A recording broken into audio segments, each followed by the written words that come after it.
and thank all of you for coming. I'm interested in having a dialogue with you.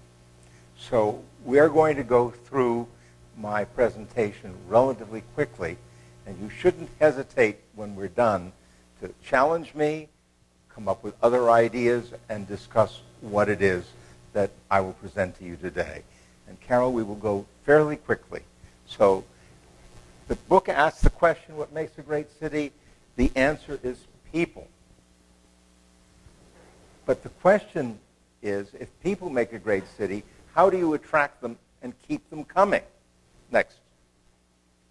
And the answer is a great public realm, such as the Chicago waterfront. Next. What's the public realm, you must be thinking? Well, the major parts of the public realm are what we all own, what we use every day, what matters to us. They're streets and squares and parks. But it's not just those three. There are things that are neither streets nor squares. Next. The gallery in Milan is a shortcut between the cathedral and the Scala Opera House. But maybe it's also a gathering place for people. It's lots of things. And there are other places like that that I discuss in the book. Next. So what you may be asking makes a great public realm. And in the book, I identify 6 criteria that must be part of a great public realm.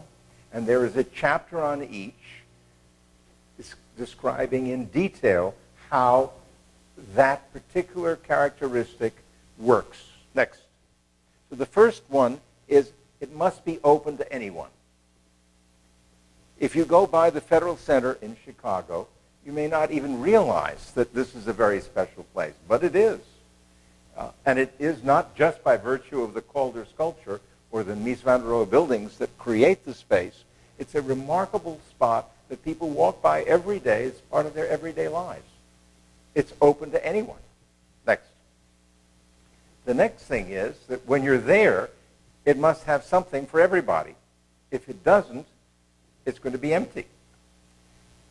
So I took these photographs of Bryant Park. And by the way, all the images you're going to see, except for historical ones, I took myself.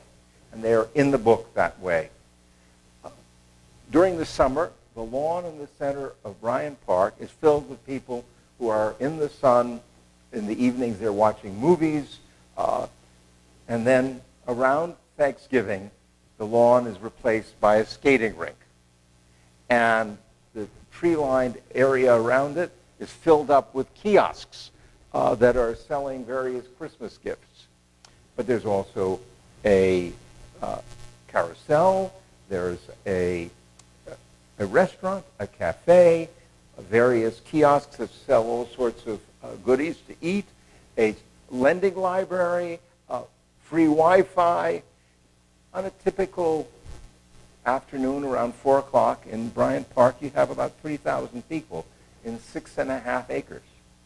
That is something for everyone. Next. The third thing you've got to be able to do is to retain the people who are coming to the public realm.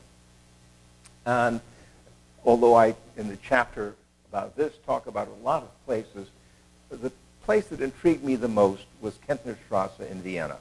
It's the main shopping street of Vienna. How many of you have been in Vienna? So you know Kentnerstrasse. Well, this is Kentnerstrasse at the turn of the century. After the Second World War, faced with an onslaught of automobiles and trucks and buses, it started losing customers. This was a disaster for the city. The city hired a former Viennese architect who had, in the late 30s, migrated to the United States, Victor Gruen. And in 1970, he said, what you need to do is to make more room for people. And the only way to make more room for people is to get rid of the automobiles and the trucks. And the planners said, well, but we can't do that because we need to deliver goods to all the stores, otherwise there'll be nothing to sell. And he said, well, why don't you restrict the this to pedestrians between 11 in the morning and midnight. And so they decided on an experiment. They would do this. That wasn't enough. They also knew that because of all of the traffic, Kentnerstrasse was congested. And so they built a subway. And this is the subway stop that was planned and opened in 1978 near St. Stephen's Cathedral. It's at the end of the Kentnerstrasse's main shopping area. So you had a way of bringing large numbers of people there, more than were there before. And in order to make it possible for them to move around, not only did they get rid of the motor vehicles, but they got rid of the sidewalks and the curbs. It's one continuous pavement. And when you come there at 8 in the morning, you will see the delivery vehicles, and you'll see them sweeping the street and picking up the garbage. And at 11 o'clock, it miraculously disappears. So retaining that market becomes a very important part of having a great public realm. Next. You also need to think of the public realm as a way of creating a framework for urbanization. And again, I use lots of examples in the chapter, but the one that intrigued me the most is St. Petersburg in Russia. You have to imagine at the beginning of the 18th century, Peter the Great deciding he wanted to open trade with the Baltic states. And therefore you needed to have a window on Europe. So the window symbolically was the Admiralty, which was built with a great spire that you can see from the main streets. And of course, the major streets of St. lead to the Admiralty.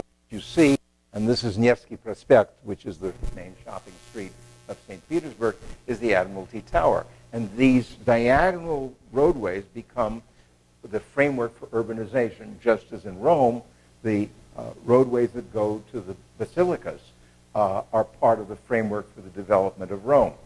And so this is a very important thing to understand. The fifth thing, next, is to sustain a livable environment. That means it's got to be comfortable for us. It can't be too hot or too noisy or too polluted. And my favorite example is by Frederick Law Olmsted. I worship at the altar of the greatest planner in American history and also the patron saint of all landscape architects. He was hired by the commission that was going to create a park system for Boston. And the place they were interested in was the Fens, which you see here in an 1882 photograph. It was a swamp. We would call it a wetlands today. It was also used to dump garbage. People who came to, their seats come sit down.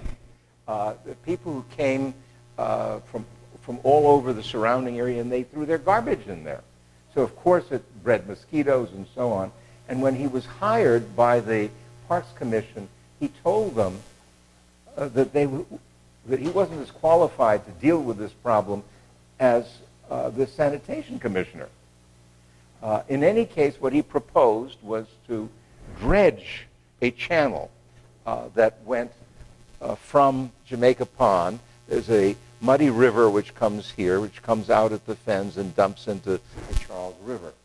And he dug the channel so that it would drain out and deal with the fact that the Charles River is a tidal waterway. It goes up and comes down.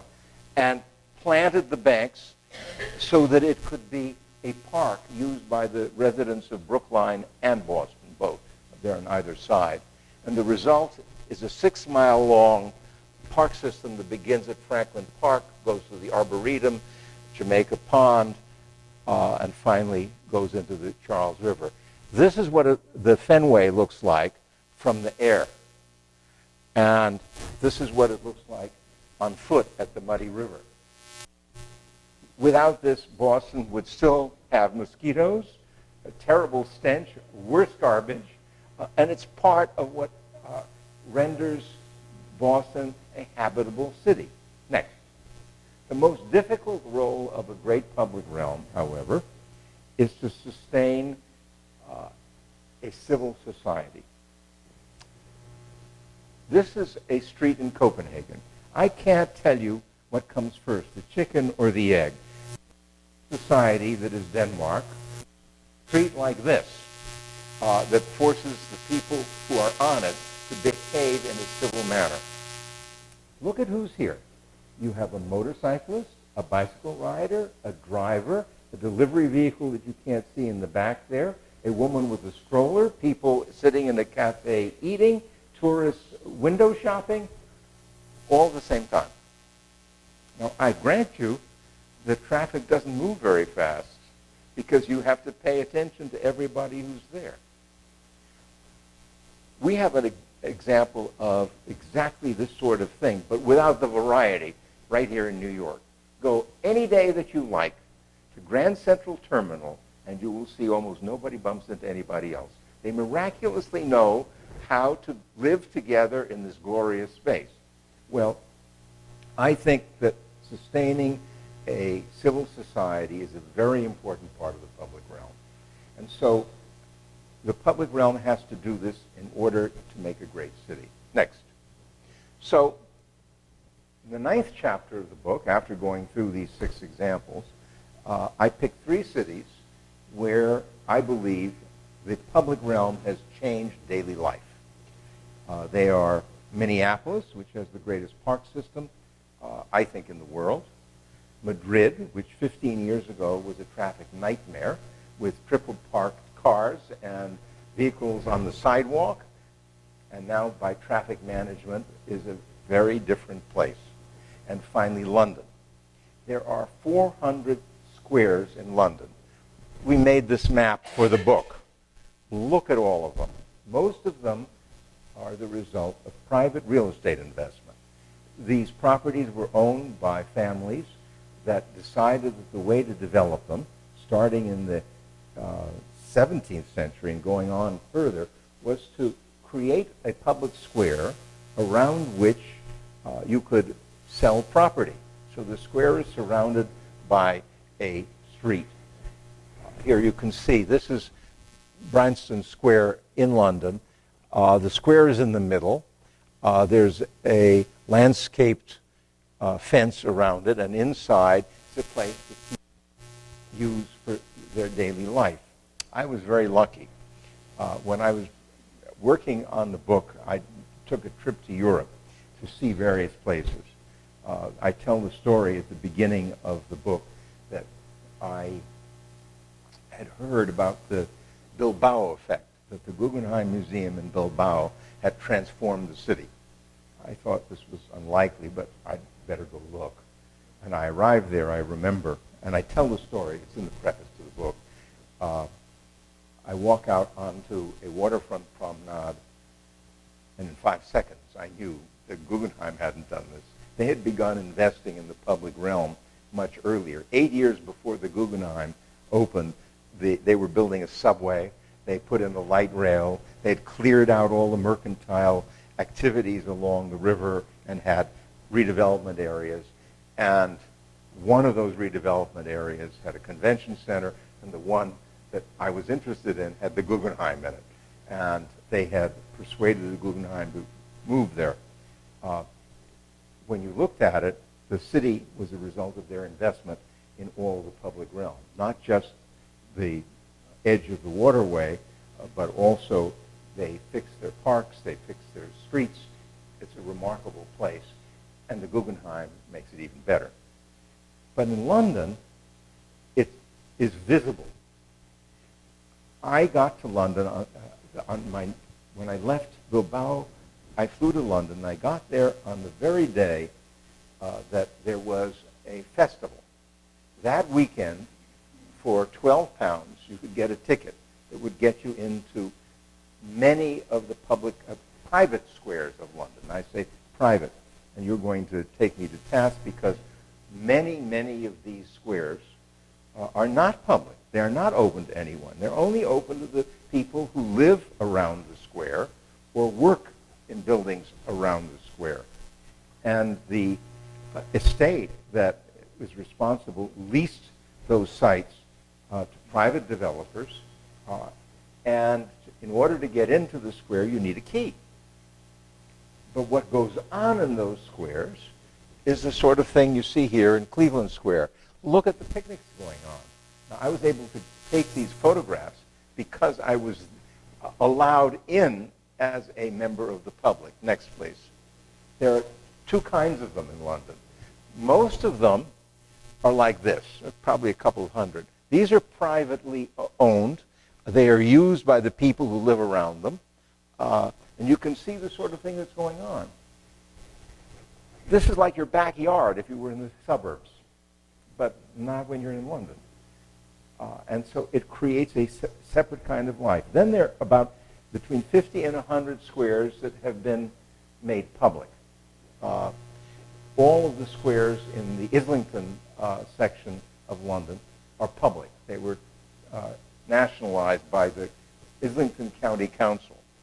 These are two that have been public for more than a century, Leicester Square and Soho Square. And they are managed by the Royal Parks Department. They're remarkable places. Look at all the kinds of things going on there. There isn't another city like London, except possibly Savannah, that has that quantity of squares as a proportion of the territory. And so life in London is entirely shaped by this kind of public realm. Next. So I then asked myself, well, we're in the 21st century. What can we do to create a great public realm? Most people immediately told me that our cities, there's no such thing as a finished city. If it's finished, it will be abandoned because there's no way anybody who's there can adapt it to their uses. It's already finished. So I thought I would find some examples. I have 5 cities that I have as examples in the book that have, in the 20th century, figured out how to make an even greater public realm. The first you see on television all the time, and I'm not going to show it to you. It's Paris. They had a large public area with swirling traffic until about 5 years ago. It's called the Place de la République. And you have seen all the demonstrations after Charlie Hebdo and the terrorist attacks that take place in that square. It is now the largest public open space in Paris that is not a park. It's actually a square. And they even have, for children, a toy lending library there. You can read all about it in the book. That is an example of taking what was already in the public realm and making it better, leveling it out, getting rid of the swirling automobiles around the statue of Madame de la République, and creating a place that attracts people of all ages. And the second example is one that I had something to do with. In 2004, I was hired by the Trust for Public Land to figure out how to increase the amount of parkland in Atlanta. At that point, 3.5% of the surface of Atlanta, its territory, was public realm, parks. Not counting the streets, which are the major part, but they were parks. To give you a sense of proportion, Boston, San Francisco, and New York City have on either side of 20% of their territory as public parks, depending on how you count it. If you count everything that's state, federal, city, and so on, in New York it can get up to 25%. We have more than any other city as a percentage of our territory. But Boston and San Francisco are also around 20. 3.5% was very, very low. When I work, I go up in a helicopter, and I went up in a helicopter, and there was a plan that time that had been proposed by a graduate student at Georgia Tech. He had observed that there were freight lines that, and passenger lines that encircled downtown Atlanta. I went and I walked it. And I went up in the helicopter, and guess what? 3 different railroad companies owned it. And it wasn't continuous. the railroad tracks had been dug up. And the proposal that he had was to create a transit line all the way around the city, which I think would be a great thing to have. But very difficult to make happen because the property wasn't in single ownership. It was discontinuous and not in good shape. These are photographs I took in 2000. I was at work. And when I went up in the helicopter, I saw a quarry. And I thought, you know, that quarry could make a great park. A year later, the Trust for Public Land bought the quarry, transferred it to the city at cost. It is becoming today the largest public park in Atlanta. And it's one of the jewels on the emerald necklace that I was proposing for a park system in Atlanta. Now, you must have noticed that that system in Boston is very similar. In fact, Olmsted called it the emerald necklace. I was inspired by that system. And while what became the Beltline, as you will see in a moment, looks very different, it was very much inspired by the system in Boston. So I proposed that you get rid of the discontinuity, that the city create an agency, and a year later, the city council in Atlanta approved the plan, created the Beltline Inc. to develop it, created a tax increment district to pay for it. Now, a tax increment district says that the area affected by capital investment is going to go up in value. And in Georgia, the law provides that for 25 years, any of the increase in taxes that comes about because of that investment flows to the tax increment district. And that is money that the Beltline Inc. is using to create what is now called the Beltline. Next. This is the system that I proposed. This is where the quarry was. It was going to be a system in which we added to existing parks by expanding them. Like this is Piedmont Park. These are a couple of additions. These were all new parks that were being proposed as well. And the city is in the process of creating the Beltline. They finished, of the 23 miles, last year they had finished 7 of them. It's going to take a while to complete all of this. They don't own all the property. They've got to acquire some of it. But it's happening. Next, please. No, what happened? Try it again. Oh, this is terrible.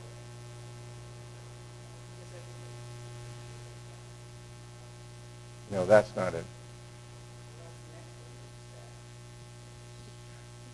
Well, let's go back. Anyway, let me tell you what that shows. There's a map of the eastern section of it, which is the wealthier part of Atlanta. And there's now more than $3 billion of private investment in renovated buildings and new construction that's happened. That piece of the Beltline, and you could see people rollerblading, bicycle riding, jogging. It bisects 2 different neighborhoods, one of which is very popular with millennials, and the other one is the birthplace of Martin Luther King. And in the process, I realized, because I was staying with a friend of mine who worked on this with me, he and his wife now own a row house along the Beltline in that area. And so I spent the weekend with them. It never occurred to me that one of the things this was going to do was to help bring together 2 quite different communities in Atlanta, because they're all on the Beltline. Nothing could thrill me more, by the way. So you now have 2 examples of taking what already existed and transforming it. The other thing that you can do is to create something entirely new out of nothing. So what I was going to show you, next please, and the next one, is Houston, Texas, where I was last week talking about just this. This is a section of Houston which in 1950 wasn't in the city. It was being annexed at that point. And after the Interstate Highway Act of 1956, they started building a ring road, which is the I-610 that you see here. That, combined with the possibility of something existing on what was called Post Oak Road, opportunity for Gerald, major developer, to create the Galleria. This is the Galleria in this aerial photograph of 1978. Next, please. This is what it looked like in 1974 when I took the photograph. That's not a boulevard. It's not a road either. It's the urban arterial. And here is this extraordinary mixed-use thing that Hines started. Not only did it become the major retailing destination, but it's now gone through 3 different versions. You have the Galleria 1, 2, and 3. You have 2 hotels there, not one, a series of office buildings, and air-conditioned retailing, and at the bottom, there's a skating rink. It is, of course, quite an attraction. The attraction brought the marketplace. And they created a business improvement district to manage what was going on there. These were the retailers who now had something of value. Department stores, Dillard's, Sakowitz, which were basically across the street from the Galleria, and other developers. Next, please. So there's 1974. 21 years later, I take this picture. Those stainless steel arches are part of the branding. They also have at all of the intersections circles which hang over the street where you can read the street name that you're crossing. They planted live oak trees. It's beginning to look a little bit like a boulevard. This is a picture I took in 2014. And at that point, I wanted to talk to the people who were running the Business Improvement District. And I discovered that they were planning to spend $250 million to transform this into a real boulevard. Next, please. At that point, this area, and this is Post Oak Boulevard, you're looking at the 17th largest downtown in the United States. Number 17 in the United States. And it's not just 23 million square feet of office space. It's also 5 million square feet of retailing, 7,000 hotel rooms, 3,400 apartments, and within a 3-mile radius, a population of 180,000 people. And they said, this is an opportunity. Let's turn this into a boulevard. So they are proposing to widen this to 135 feet, to take the rather inadequate sidewalks on either side and make them 12 feet wide, something we're used to in New York, but they're not used to in Houston. They're adding to the 4 lanes of live oak 3 more rows. Next, please. And they're adding a bus system. They're putting in a suburban transit center on the north side, a suburban transit center on the south side. They are adding a island down the middle with 2 lanes, 1 in each direction, of buses. This is going to be a bus rapid transit system, and it's going to transform Post Oak Boulevard into something quite different. For those of you that are architecture buffs like me, that's a Philip Johnson building. This is a Philip Johnson building, and there are 4 Cesar Pelli buildings along here, some of them 20 years old. Those are residential buildings, by the way. The others are office buildings. So what do I foresee? Next, please. This is what it looked like last year. There are the Johnson buildings. This is what they're projecting the boulevard to be like. They've started work. I was there last week. They're already causing traffic jams as they create the new street. By 2016, we're talking about 26 million square feet of office space, 6 million square feet of retailing, 77 hotel rooms, and 18,000 apartments. There is a business improvement district called Uptown Houston. They also have a tax increment district. They have both. And they are basically the business owners of that area. They would be like the Times Square Lions here, or the Bryant Park Corporation. We have 70 business improvement districts, in New York City, which have a tax surcharge that the property owners pay into this institution which they run. It's quite remarkable. And what is going to happen here? When they're finished, and they're planning to finish at the end of 2018. So let's say it's 2019 when they finish. Everything, can we go backwards a moment? Two backwards. Look at all the underperforming assets that you have here. Story retailers. That property is worth a fortune. It's a matter of time before, when all of this investment has gone in, those buildings are torn down, and you're going to see what we're used to in New York and Chicago. Multi-story buildings, whether they're residential or office buildings, with retailing on the ground floor. And this is really going to be, in my opinion, the grandest boulevard in the United States by probably 1925 or 2025. So I say to you, we have a chance to make great cities in this country. And it's going on right now.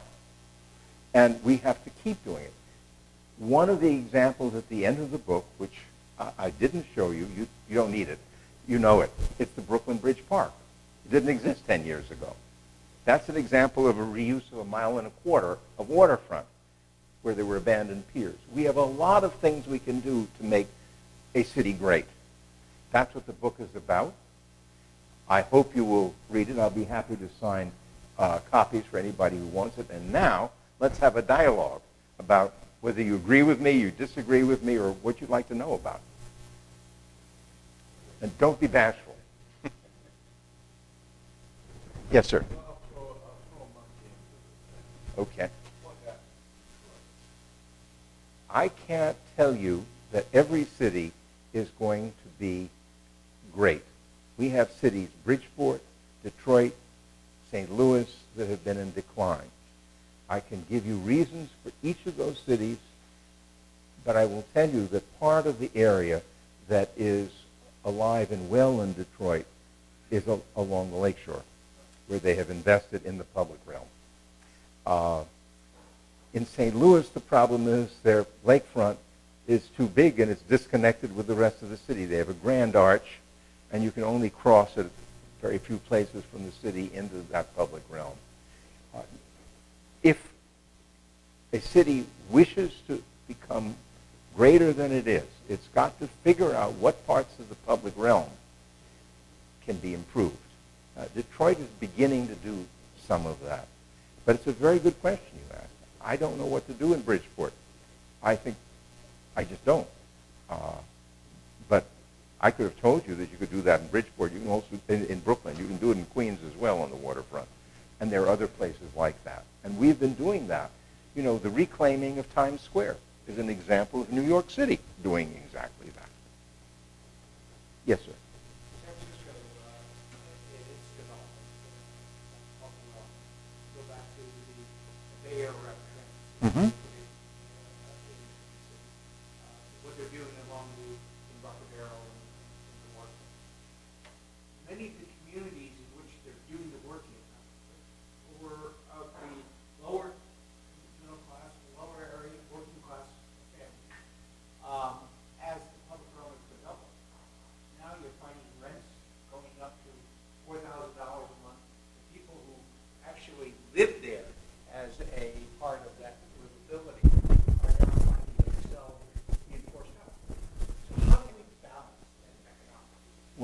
you got to deal with different kinds of areas. I'm going to show you a picture from the book, but I have to find what page it's on. I don't remember those things in my head. It's a part of New York City where that actually happened. Here we go. 88.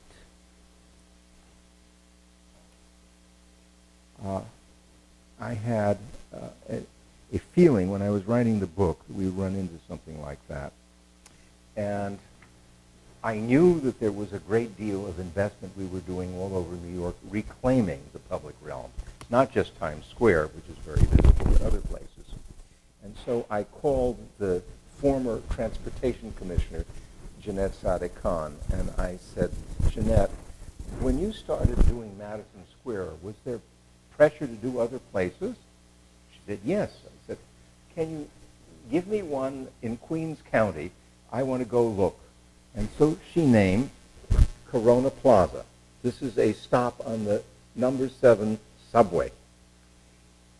I not only went out, this is a picture I took 6 months before I had the conversation with her, because I go around the city looking at these things. And what had happened was that I had gone to see the home of Louis Armstrong, which is a house museum in East Elmhurst. And I took the subway, I got off at that stop, and I had seen this very square. If you go to Corona Plaza, it is not being gentrified, I will tell you. But there's a green market there on certain days. The children are playing, and they've reclaimed what was a parking area, a triangle. There are lots of things that you can do like this. I have an example of sustaining a livable environment in the book, another Olmsted triumph, and that's Eastern Parkway in Brooklyn. Yes, people earned less money living on Eastern Parkway in 1970 proportionately than they do now. But it's still not an upper class street. But what it does do was invented by Olmsted to begin with. It removes neighborhood traffic that would be going through the neighborhood and sends it down the middle. It's regional traffic, and on the side you have service roads. And that reduces the noise and the pollution, and you have the 2 park islands on either side of the central roadway. You can go all over our city, and you can see these sorts of things happening. The Parks Department and the Department of Transportation have been reclaiming methodically whole sections of our city. The city of Chicago invested in greening corridors all over the place, planting trees. Mayor Daley wanted to invest in that. Yes, you can have the problem of gentrification when you're doing this in an expensive area or in an area where lots of people want to be, either because they want to live there or because they want to work there or because they want to do retailing. And that's okay. But the implication in your question, and I share it, is you've got to also invest in the rest of the city. We all need a great public realm, not just the people who live on Fifth Avenue. Yes, sir. When did you realize you had a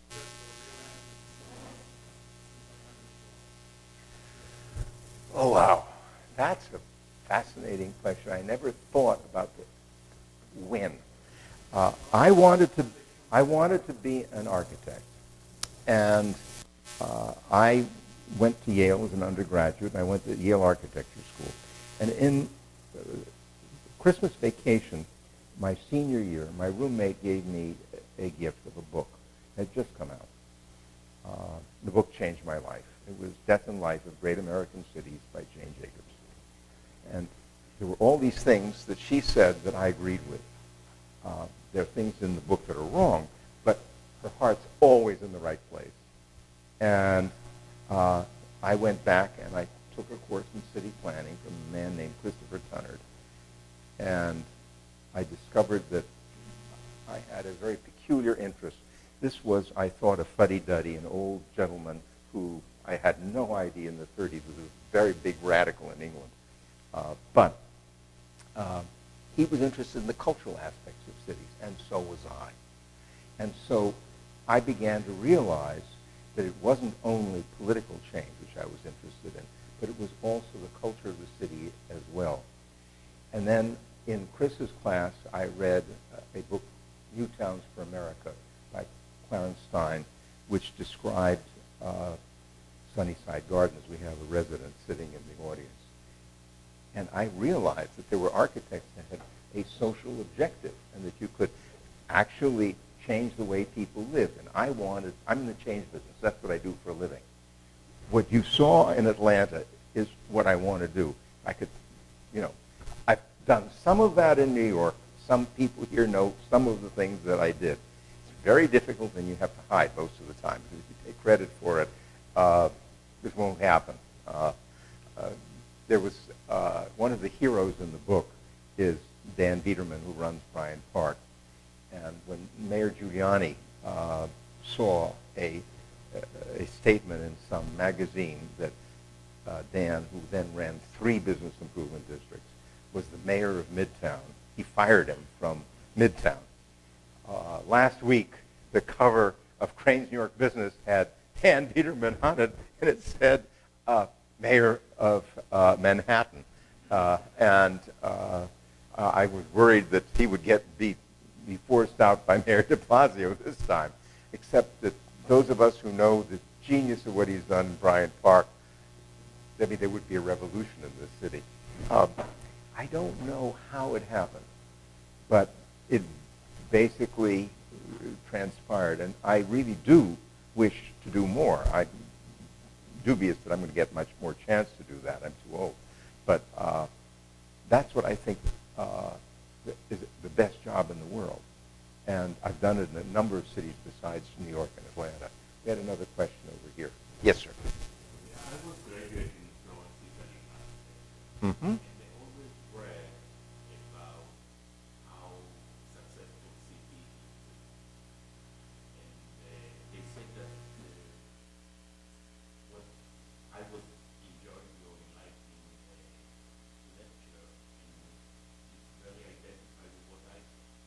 In Florence, they have the Piazza Square. Mm-hmm. And in the piazza, on one side you have the church, on the other side you have the palace Mm-hmm. of the nobility, and on the other side you have the artisans.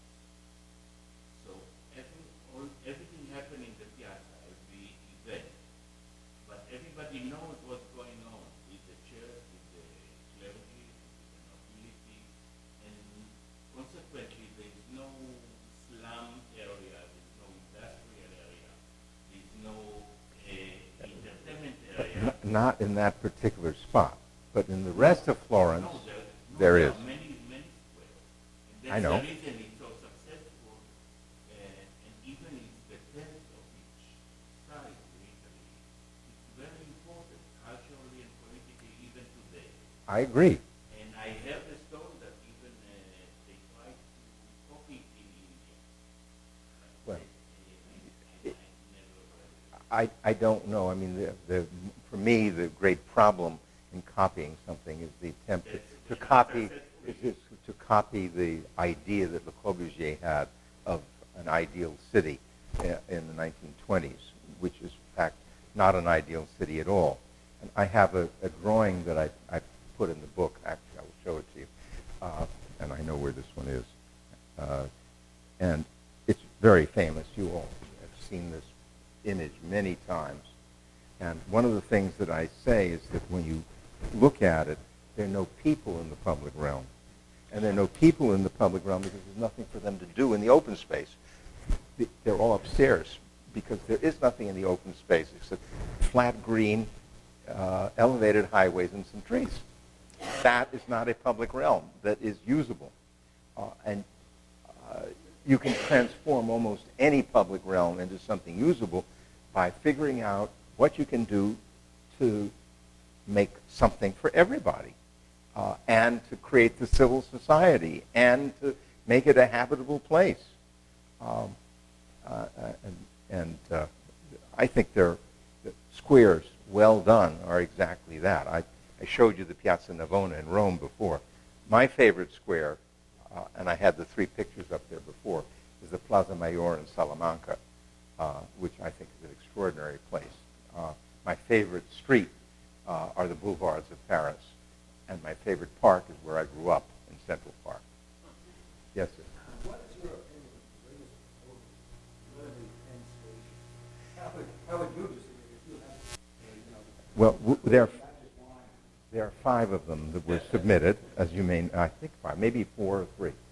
I actually was on one of the teams. They didn't pick us. And I think that we have a lot to do. If I were trying to figure out what to do, and this is what my team proposed actually, and that is to make a public realm of the corridor on 32nd Street that would take you from Penn Station to the Hudson Yards. And at the moment, the Brookfield Company is building a set of these buildings, and there's going to be a central walkway. The station is another part that you could create a continuous public realm. I even think you could build a bridge over 10th Avenue to get into the Hudson Yards. But that's not going to happen. If we think about how we can make these places places that we want to be, we'll be successful. Too often we get stumped by the numbers. But as some of my friends who are in the room will know, I will sit there and calculate the numbers too to make sure they work. Yes, ma'am.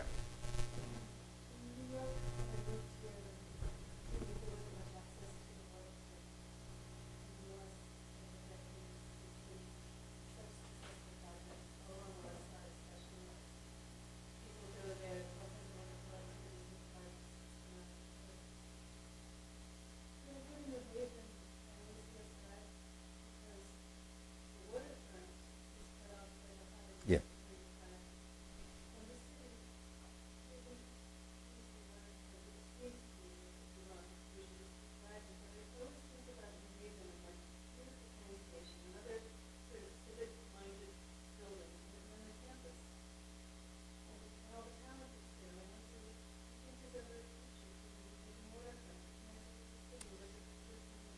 There's a big problem.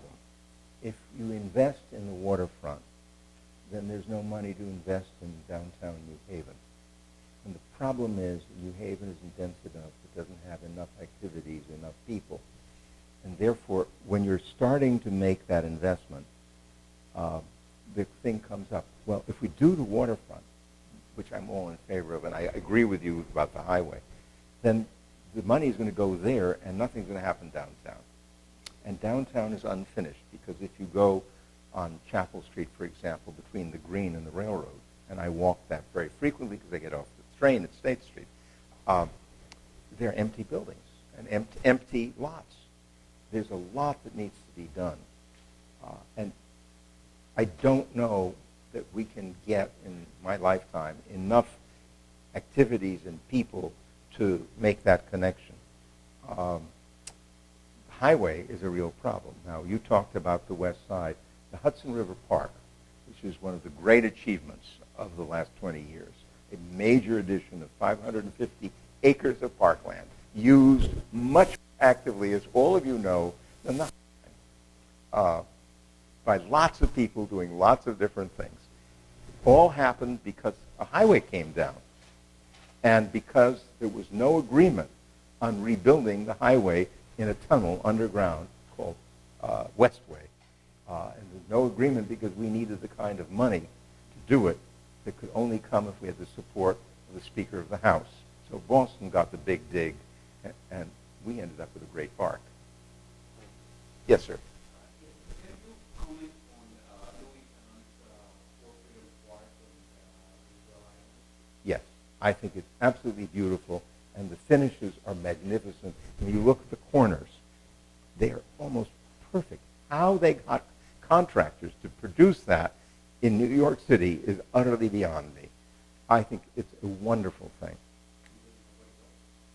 Well, I go, but it's a long walk from the subway or the tram. The problem is the location, and one of the things that we always have to look at is not only are there people who want to go there, is there a market, but also does the location work? And sometimes the location doesn't, sometimes it doesn't. Sometimes you can make an investment to change all of that. I mean, there are now literally tens of thousands of people using the Brooklyn Bridge Park, and they're willing to come there. It's an amazing thing, but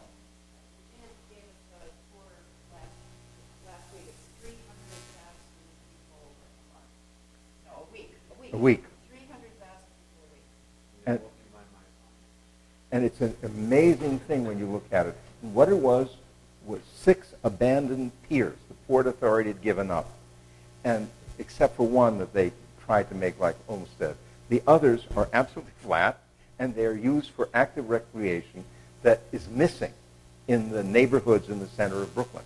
So you have ball teams who come, school children who come.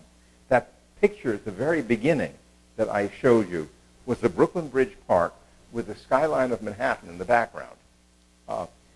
We're doing this in New York, but only with our parkland and with some of our public arteries. And, you know, it's a struggle. I can tell you, getting public approval to spend money on these things is not easy, but we have to do it. Yes, sir.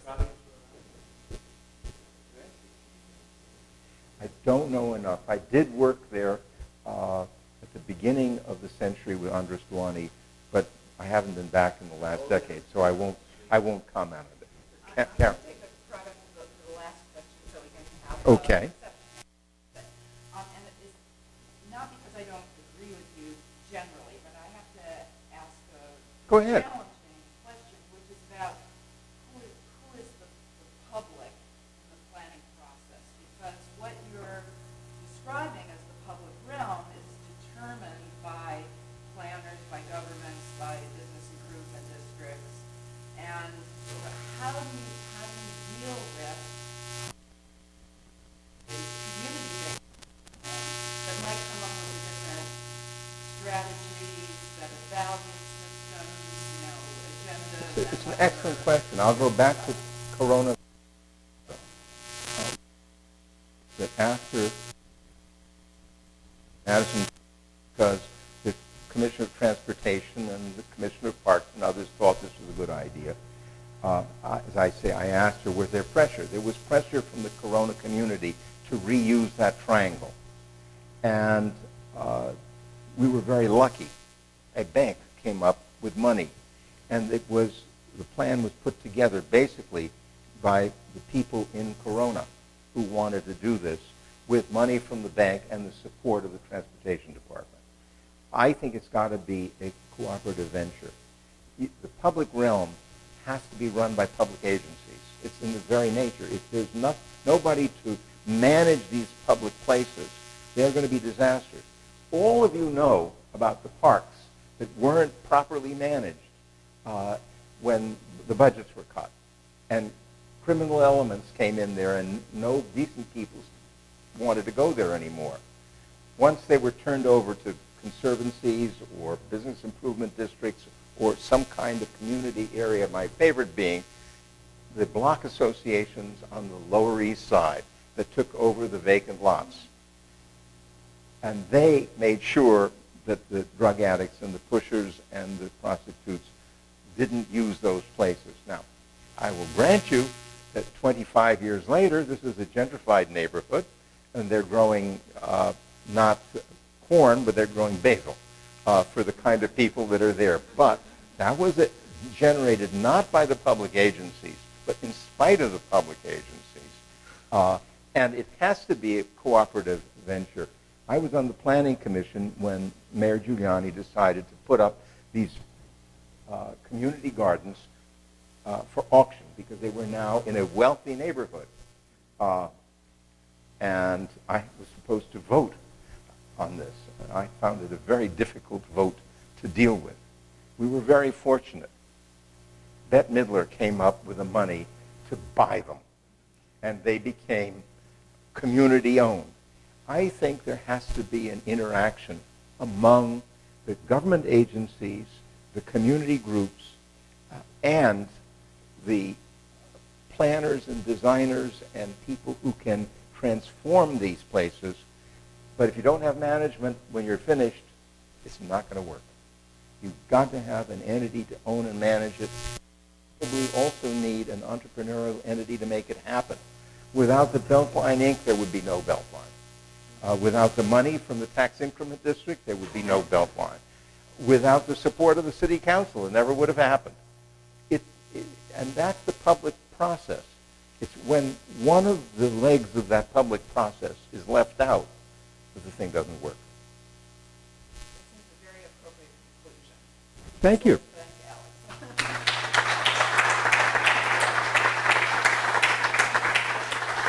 Alex. And we have books. If any of you want, I'll be happy to sign them. They are available for sale.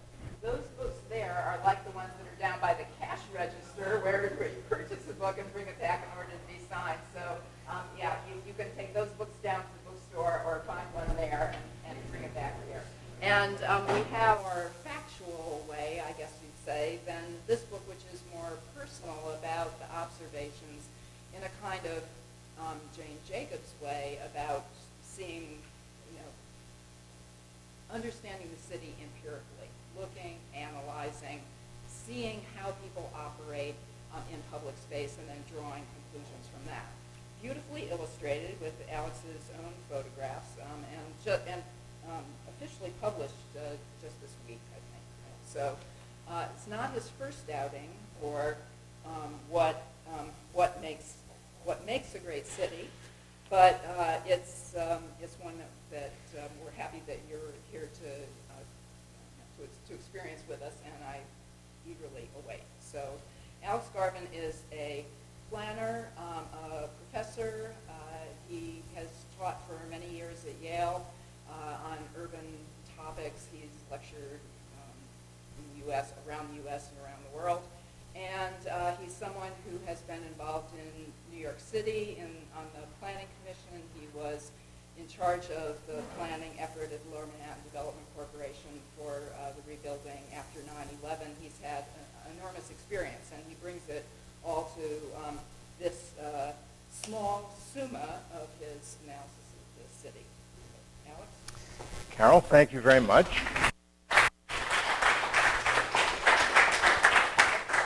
That my position